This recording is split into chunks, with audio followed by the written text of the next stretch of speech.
Alright, with practice and mental preparation, this tutorial will teach you how to B-twist, also known as the butterfly twist. The first thing you want to do before you get started is get warmed up and stretch out. Here are a few stretches I like. If you want a complete guide on stretching, see the annotation below or the link in the description. Alright, now let's get started. The first thing you want to do is figure out which way you like to spin. I like to spin towards my left shoulder, or counterclockwise, positive force vector.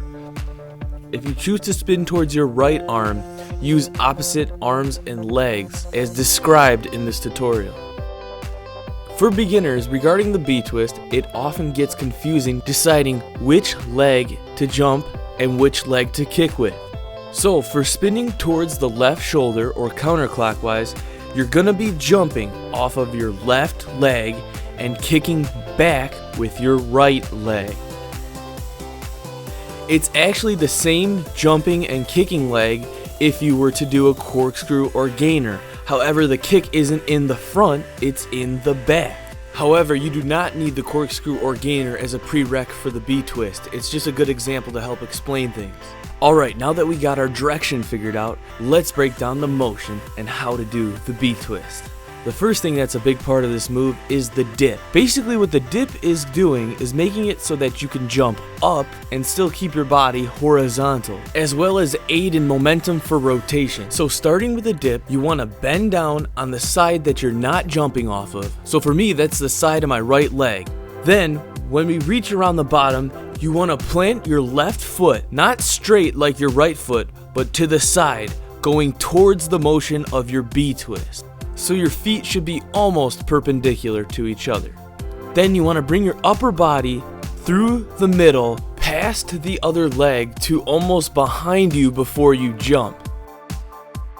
So where the jump is going to come from is the jumping leg pushing down and the kicking leg kicking up, combined with the momentum generated from the arms and the dip. With that being said, let's look at the arm motion during the dip and the launch now.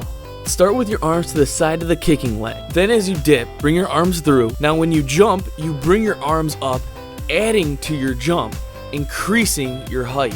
Finally, before we go to the twist, let's take a look at the kicking leg. You start with this down, but as you come to the end of your dip, when you jump, you want to kick your kicking leg up in the back. You want to kick your kicking leg up at the same time you're jumping off your jumping leg. This is so that you can combine the force of your jumping leg with the force of your kicking leg to increase your height and your twist. Also, the kicking leg will aid in keeping you horizontal. If you start going too vertical, you can kick harder to bring your back up higher. Now that we got the dip and the launch down and essentially a crappy V-kick, we can now move on to the twisting motion. I think the best idea is to start with just a simple 360 in the regular standing position.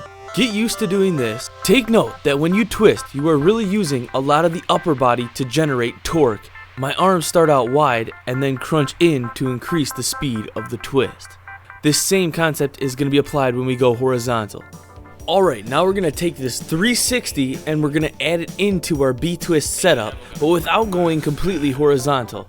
Now this isn't completely necessary, but it can help a lot of people in getting over the fear without just jumping into the horizontal twist.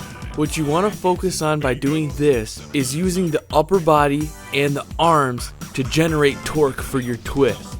Work on starting with the arms out and then bringing them in, increasing your speed. Get used to this because you're going to be doing this in the horizontal as well. Another thing to realize is that sometimes it looks like more spins than it actually is. Paying attention from where I launch to where I land, you'll notice that it's still only about a 360. That extra dip and turn into the spin with the B-twist causes it to look like an extra rotation or what have you. Now if you combine the dip and the launch with the bootleg 360, you'll get a horizontal B-twist. So let's take a closer look at all the actions involved in a full regular B-twist. So start on your kicking leg with your arms back, do the dip with the upper body, bringing the arms down and then bringing the arms up to help with lift. bend at the knee, and as you dip from your kicking leg to pass to your jumping leg, you want to take off and then kick back with your kicking leg. As you jump and kick at the same time, you want to torque your upper body and wrap your arms in, causing you to twist. Pay close attention to the arms. First they shoot up behind my back to aid in lift, but then they wrap in to aid in rotation. When you feel yourself come around, open back up, spot, and land. Now, if you don't want to dip super deep, but still want a horizontal B-twist, what you can do is kick extra hard with the kicking leg. This will bring your butt up to the horizontal level with your upper body. Now you may choose to do your B-twist slightly differently. Everybody has their own ways of tweaking things to make them work for themselves. That's the best way to come up with new things and progress down your own road. With that being said, I hope this tutorial helps you guys out. Remember, keep practicing, don't get discouraged. Thanks for watching everybody, and don't forget to subscribe. I got weekly videos coming out. Peace, have a good one.